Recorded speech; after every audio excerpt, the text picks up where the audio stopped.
asalaamaaleykum mbokki internet yi maa ngi leen nuyu leen naan dal nag jàmm ci Laye Roby l'international comme ni ngeen ko xamee tey mardi 26 septembre la askanu Sénégal di fàttaleeku li nga xamante ne moom moo di suuxu bateau Joola mooy bateau bi nga xamante ne moom moo doon jëlee nit yi wala marchandise yi ci Ziguinchor yóbbu leen ci Dakar wala jëlee leen Dakar yóbbu leen ci fi nga xamante ne moom moo di Ziguinchor ci ren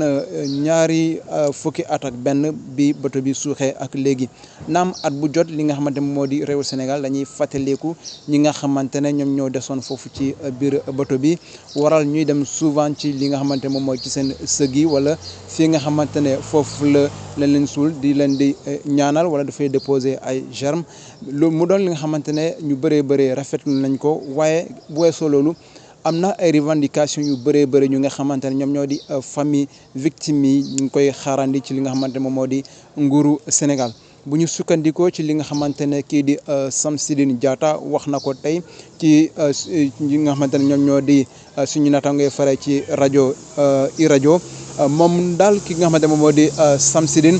mu ngi fàttali ne am na ay revendication yu bëri yu nga xamante ne ñoom daal yekkee nañ ko li nga xamante ne moom moo di état bu Sénégal mais ba léegi loolu gisaguñu ci dara bokk na ci li nga xamante ne bokk na ci revendication yi mooy ñu daal di jël en charge ñi nga xamante ne ñoom ñoo di pipi maanaam ñi nga xamante ne seen waajur yi daal des nañ ci bateau bi ñu nekk xale. beneen revendication bi nga xamante ne bokk na ci mooy maanaam ñu daal di génnee bateau bi ci li nga xamante ne moom moo di géej bi.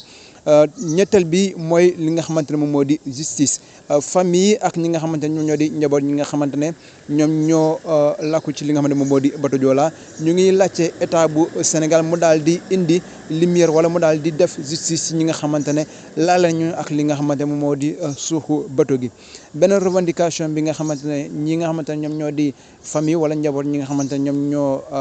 yàqule ci li nga xam ne moom moo di bateau Joola mooy li nga xamante ne moom moo di musée bi. ñi nga xamante ne ñoom ñooy victime yi ñu ngi laajte état bu Sénégal mu daal di eggali tabax bi nga xamante ne tàmbali ni ko tabax li nga xamante ne moom moo di musée bi ba noppee mu daal di jël ñi nga xamante ne ñoo waral ñu daal di tabax musée bu maanaam famille victime yi ñu liggéey fii nga xamante ne moom moo di ci musée bi.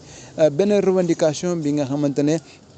ñi nga xamante ne ñoom ñoo di famille wala victime li nga xamante ne moom moo di bateau Joola ñu ngi koy sakku ci li nga xamante ne moom moo di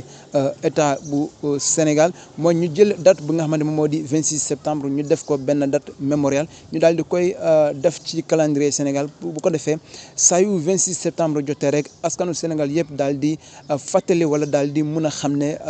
bésu tey bésu li nga xamante ne moom moo di journée mémoriale bateau Joola parce que ba léegi am na ñu bëri sax ñi nga xamante ne xëy na tey xamuñu ne sax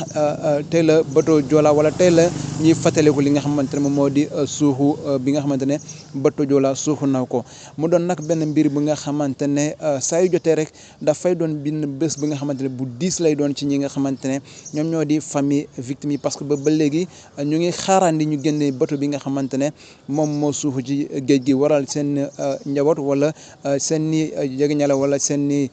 parents daal di si des ñu ngi xaarandi ñu daal di génne bateau boobu noonu waaye itam ñu ngi xaarandi ñu daal di dimbale bu baax a baax ñi nga xamante ne ñoom ñoo ñàkkale rawatina ñi nga xamante ne xale yu nga xamante ne ñàkk nañ ci seen waajur wala ñàkk nañ ci li nga xamante ne ay parents la ci ñoom te ba léegi nag ñu daal di nekk ci ay tolof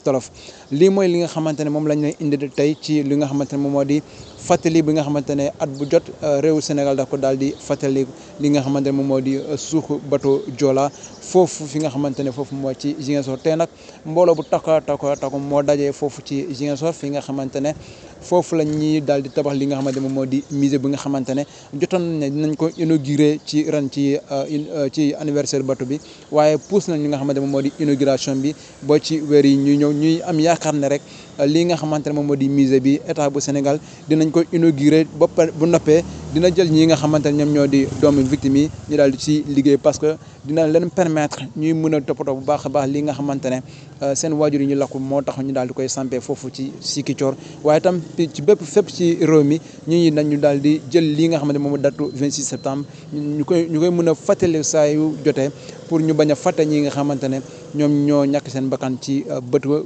Joola bi nga xamante ne mu ngi suux ci atum 2002 mu doon nag ci ren ñaari fukki at ak benn bi nga xamante ne suux na ñu leen di jox dig daje ci yeneen jotaay incha allah.